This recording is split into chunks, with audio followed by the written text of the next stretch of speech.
Allah hafızanı.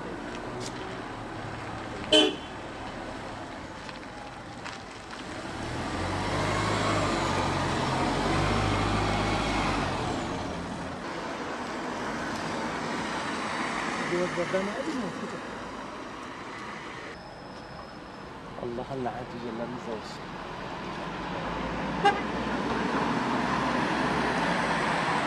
Hadi vallahi. Böyle ne kadar güzel bir bırakın. Bu şartlarda ne yapacak? Allah'ın laneti üzerleriniz.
Çıkmaya korkuyorlar.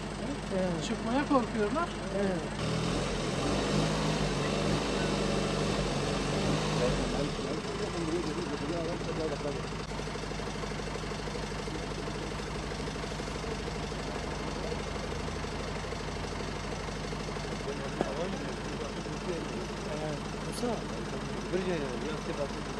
İyi, boş.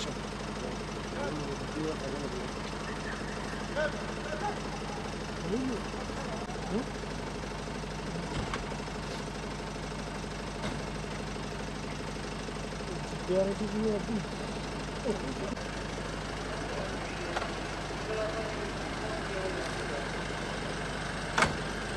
Tabii.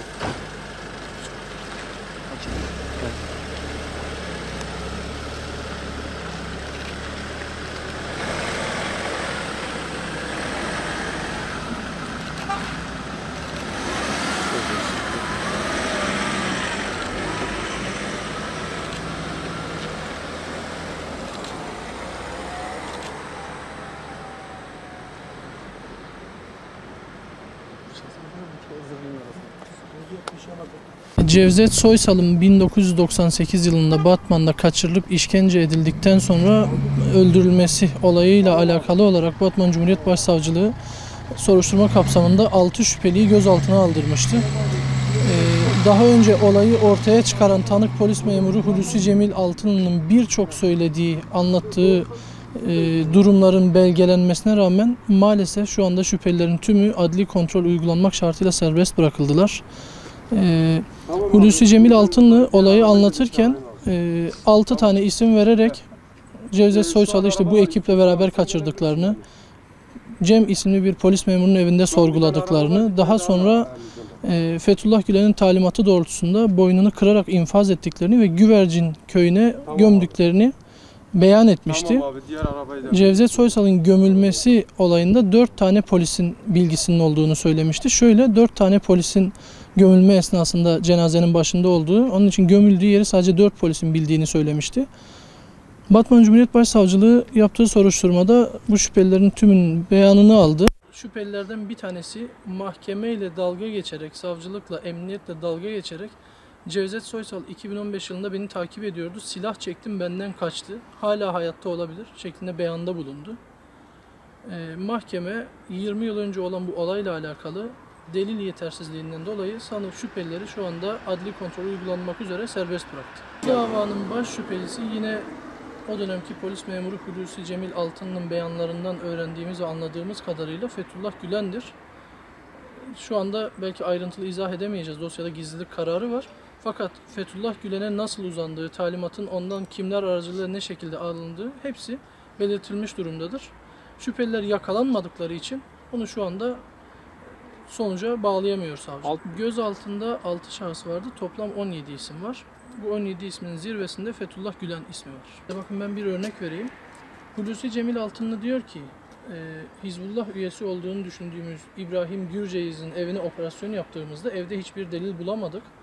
Bulamadığımız için bunu bir şekilde yakalatmamız gerektiği için Ömer isimli polis memurunun kendi hazırladığı krokiyi İbrahim Gürceyiz'in evinden çıkarmış gibi tutanağa bağladık ve İbrahim Gürceyiz de bu şekilde ceza aldı.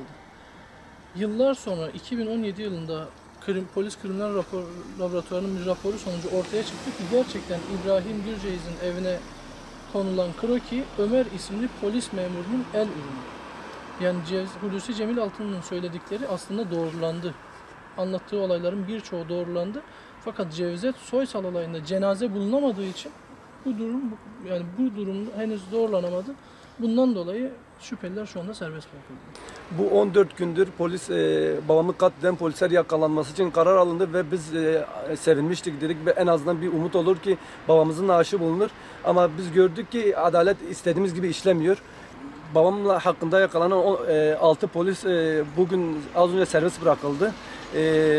Hulusi Cemil Altınlı verdiği bilgiler dahilinde bütün deliller ortada olmasına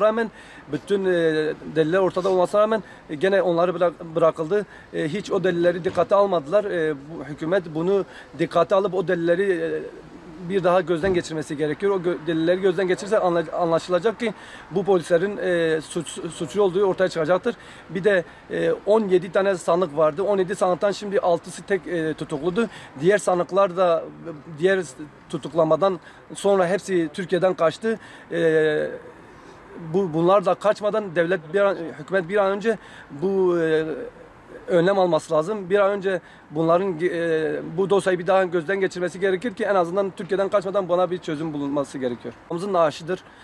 Naaşı istiyoruz. Başka hiçbir şey isteğimiz yoktur. Adaletin yerini bulmasını istiyoruz. Eğer naaş bize teslim edilirse zaten adalet yerini bulacaktır. Biz de Türkiye vatandaşıyız. Türkiye vatandaşının olmamız hasebiyle bizlerin sıkıntısı giderilmesi gerekiyor. Eğer sıkıntımız giderilirse gerçekten bir naaşımız olup üzerine gidip bir Fatiha okuyabileceğimiz bir mezarımız olur. En azından bir nebze olsun da acılarımız hafifler. Yoksa başka bir isteğimiz yoktur.